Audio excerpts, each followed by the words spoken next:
Lords of the Fallen has been on my radar for a while now. So intensively that I've spent a substantial amount of time delving into every trailer and blog post to unearth information about the story and the lore. After weeks of waiting, we finally gained access to the world of Mornstead yesterday. From my initial steps into this realm, I haven't looked back, playing through the night to compile my thoughts for this first impressions video. Let's discuss Lords of the Fallen. Lords of the Fallen is a reboot of the somewhat overlooked game by the same name, which launched back in 2014. At the time of its release, it was tagged as the first Dark Souls clone, yet it ultimately lacked key elements that made Dark Souls stand out. Intriguingly, the lore of the Lords of the Fallen 2023 is tightly intertwined with its predecessor.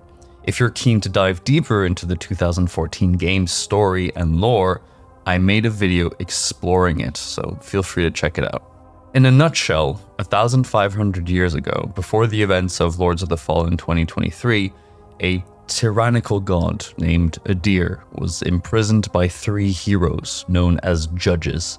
Now, 1,500 years later, Adir is breaking free from his chains, seeking resurrection in the mortal realm. Alerted by this, the Church of Arius, which is another god, dispatches their Dark Crusaders to the land of Mornstead to halt the resurrection of Adir and maintain the balance of the world. One of these Dark Crusaders, Isaac, meets his end and inadvertently leaves behind a heretical artifact known as the Umbral Lamp, which, through a twist of fate, comes into your possession. Now wielding the lamp, you assume the solemn responsibility of the Dark Crusaders, shouldering the monumental task of preventing Adir's return. Now I could delve deep into the story for hours, but I'll pause here for now. I'll have videos outlining the story soon. So much like other Souls games, your first step is to choose a class from 9 options. Right off the bat, I was struck by the variety and the thoughtful design of each class, right down to their origins, which is something I love to read about. What I adore about the original Dark Souls is that if you're familiar with even a snippet of the story, you can roleplay as one of its many distinctive characters. The same is true here. Consider the Mornstead infantryman who seeks a better future for his homeland, or the Pyrrhic cultist who desires to see the world burn for Adir. See, we're dealing with multiple factions here who want different things, and you can kind of choose where you want to go. Beyond the lore, each class has a unique playstyle. The Orion Preacher and Cultist being more magic focused, and they're labeled as advanced classes for those reasons. In my time with the game so far, whatever class you choose, access to gear from all the other classes becomes available relatively early in the game. So if you pick a melee class, you won't be stopped by the gear because you can kind of pivot at any given time. For the magic users, it's a bit more difficult. If you're looking for an all-rounder class, I'd recommend the Hallowed Knight. He's your typical knight persona, right? He's got a good shield, a good sword. You'll be able to get through most of the first stages with that character as is. For those who opted for the Deluxe or Collector's Edition, you'll unlock the Dark Crusader class. And the Dark Crusader is just a beefed up version of the Hallowed Knight. He has a better armor and a better weapon, but they're all from Isaac, the Dark Crusader that you see in all the trailers. You basically get his armor and his weapons. In addition to the initial 9 classes, you can unlock 4 additional classes by completing specific quests in the game, one of them being the Dark Crusader, which I just mentioned. Now, the gameplay and the game is unequivocally a Souls experience. Much like other Souls games, you'll navigate through various levels, conquer successive bosses, and unveil a bunch of secrets along your journey. Now, it's not open world like Elden Ring. It's somewhat linear, so you'll be going from point A to point B, and in between those 2 points, you'll have different paths that lead you to point B ultimately, but you have a lot of different ways to get to point B is what I'm trying to say.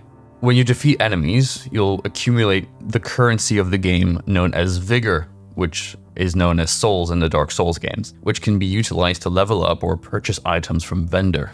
However, if you die, your vigor is dropped, and if you meet your demise once more before reclaiming it, it's gone forever.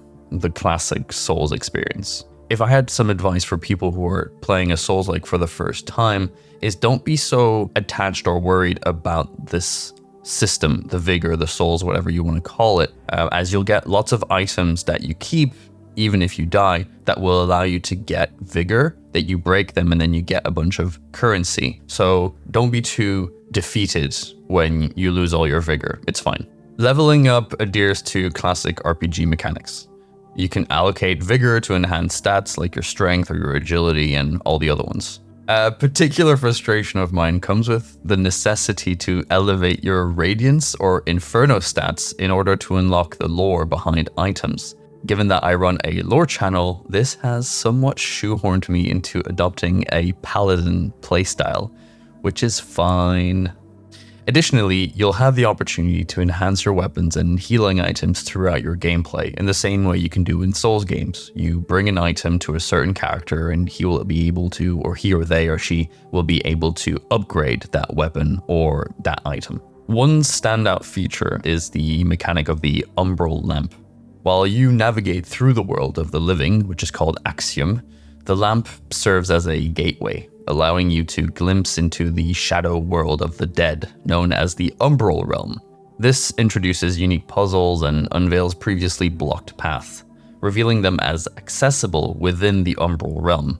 Furthermore, the lamp empowers you to bridge worlds, completely unlocking the Umbral and enabling you to traverse through the land of the dead. I really like this mechanic as it constantly piques my curiosity about what lurks behind the Veil of Death, and effectively it doubles the level size because you've got 2 levels on top of each other.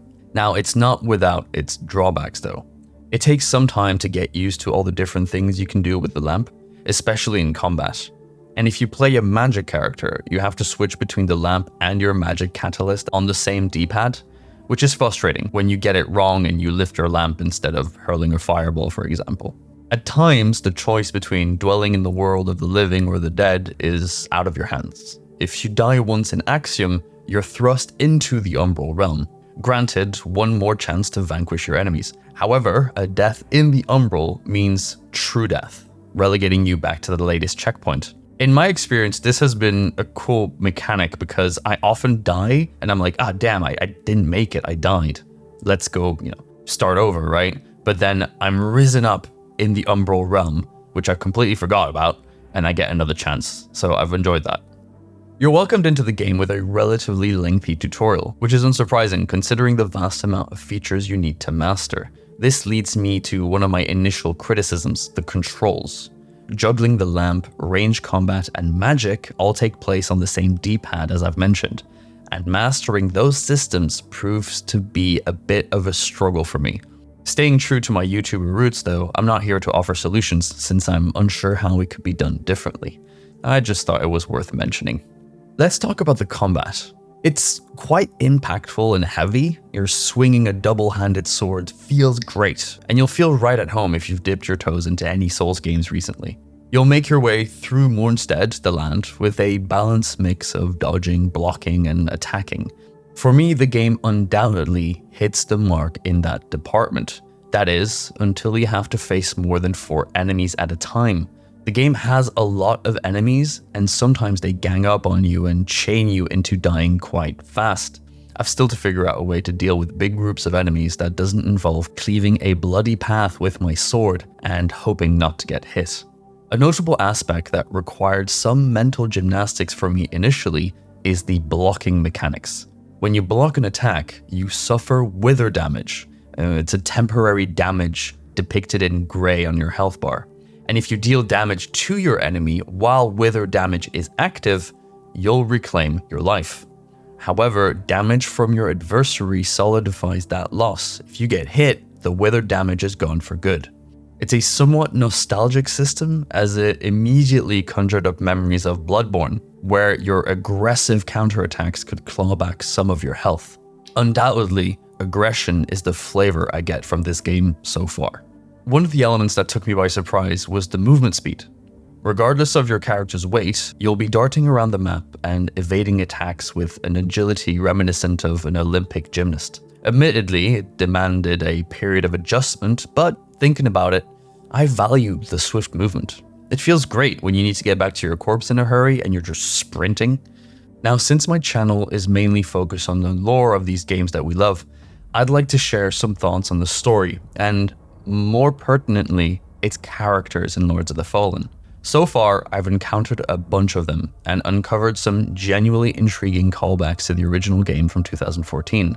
For those with a keen spirit, there's a rich world to delve into here, complete with hidden factions, dark rituals, and multiple paths to thread. I'm aware that the game offers multiple endings, and having completed the original game just a few weeks ago, I think I have an idea about what they might entail. However, one aspect that didn't quite hit the mark for me is the voice acting. Whether by making manifest your potential or through my healing blood, contained within the sanguinarics you carry, should you find any saintly quintessences, bring them to me, and they can bolster the power of my blood further still. While a majority of it ranges from decent to impressive, there are certain choices, like for the character Pieta, that strikes me as odd. Considering the visuals of the game seem as though they were plucked straight out from the nightmares of a Spanish priest in the 1600s, the decision to go with a distinctively Californian accent for Pieta seems out of place.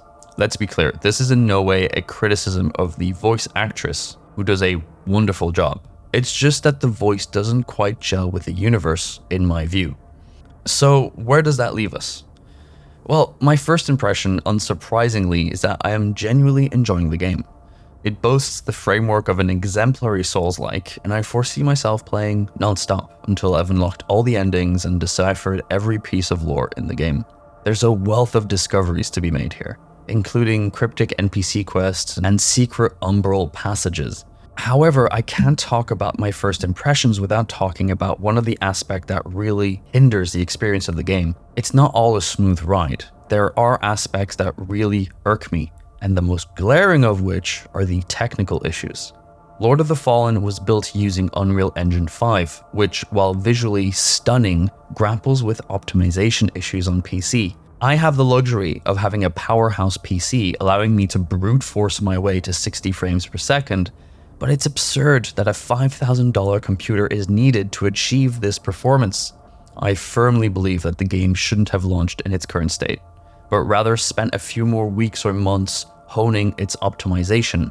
The publishers have inadvertently sabotaged themselves, as these technical hitches have dragged down the game's online scores, potentially jeopardizing its bestseller status for the foreseeable future.